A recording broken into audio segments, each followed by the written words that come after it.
You know what time it is.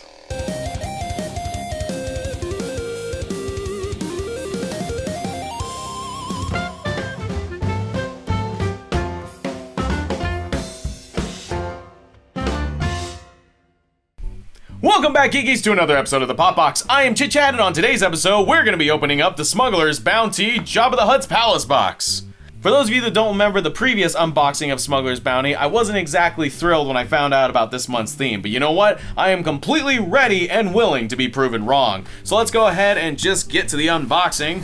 Alright, so up first we've got the pin, which looks like, yep, it's one of the guards from Jabba the Hutt's palace. Kind of nifty, always like the pins. And of course we get the patch, which is the, that's actually really cool. It's the disguise that Princess Leia used to get into Jabba the Hutt's palace. That's pretty cool. I like that. I actually really like that helmet. Cool. Alright, so let's get those out of the way. And what do we got? Okay, so right up front, we've got the theme for the next box, which is going to be Death Star. That's kind of cool. So there might be some good stuff in that. I am hoping for, you know, something, again, unique and not another variant, because I want to see, like, original sculpts and stuff like that. I don't want another Flock Chewbacca, and I definitely don't want them to go completely obscure and do Snaggletooth, even though I know I said I would totally like Max Rebo from the Max Rebo Band. That's different. I can make those kind of calls just because I want to see that happen. Okay, so we've got a, looks like we've got a Jabba the Hutt pop mug, which is kind of cool. I'm not a huge collector of these mugs, or I guess not collector. I don't collect them. I just always get them in these boxes. So I would say I'm not a huge fan of the mugs. I think they're kind of cute. I have a few on display in the kitchen. So let's go ahead and open this guy up. And you know what? For Jabba the Hutt, this is probably one of the least grotesque versions you could have of him in mug form. So that's not so bad. I'll put that right over here. And oh my gosh. Okay, this I'm actually pretty excited for, just because I obviously wear a lot of hats. This is really cool. Oh my gosh.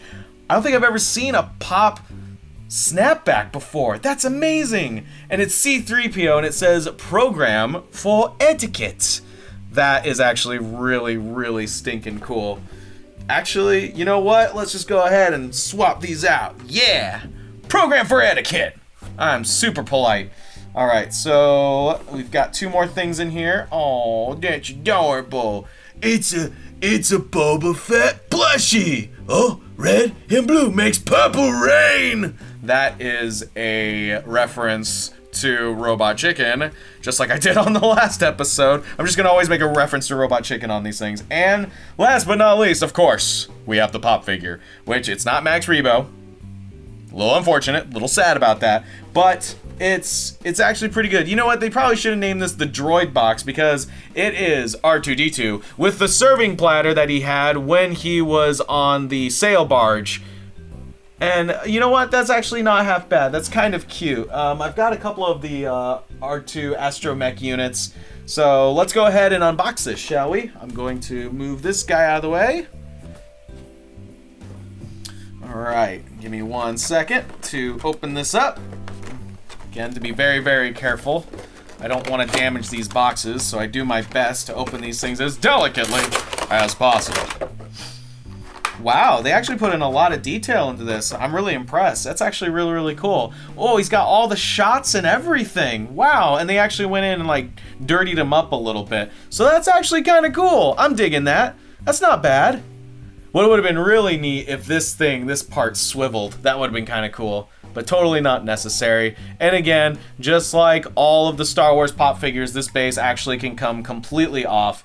And let's see if yep, he balances just perfectly fine on his own. So that is the pop figure for this box. I'll go ahead and put him back on his base for now. So you've got the pop figure, you've got the little stuffed plushie, you've got the Jabba the Hutt mug, you've got the snapback, and that was it. Yeah, so let's see, make sure I got everything here.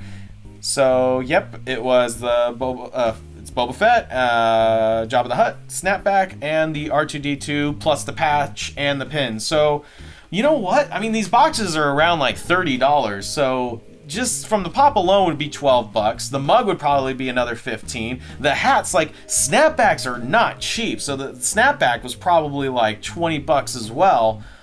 You know, this was actually pretty darn worth it. And I like that they're doing hats because they keep doing shirts, so it's nice that they're trying something new out. And I really hope they continue doing this.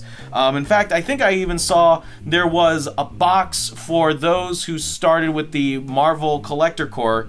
It was like the year box, and it was huge, and I think they had a snapback in there for Baby Groot, but I'm not 100% on that. If it was, I'll throw like a picture of it if I can find one, but yeah. And I'm really excited for the next theme, which is, again, the Death Star, because, you know, bad guys are awesome, especially in the Star Wars universe. So, yeah, I'm actually, you know, I'm pretty okay with this box. It didn't blow me away. I still think my favorite box is going to be the Bounty Hunter one, just because it came with IG-88 and Boba Fett. So nothing's really topped that one for me yet. But this one wasn't half bad. I love this hat. I think this is my favorite thing out of the entire box. But let me know what you think of this box down in the comments below. And please hit that like button. And if you're not a subscriber to the Super Geek Friends, what are you waiting for? Become a geeky today. Hit that subscribe button. And until next time, I'm Chit Chad, and I'm going back in the box.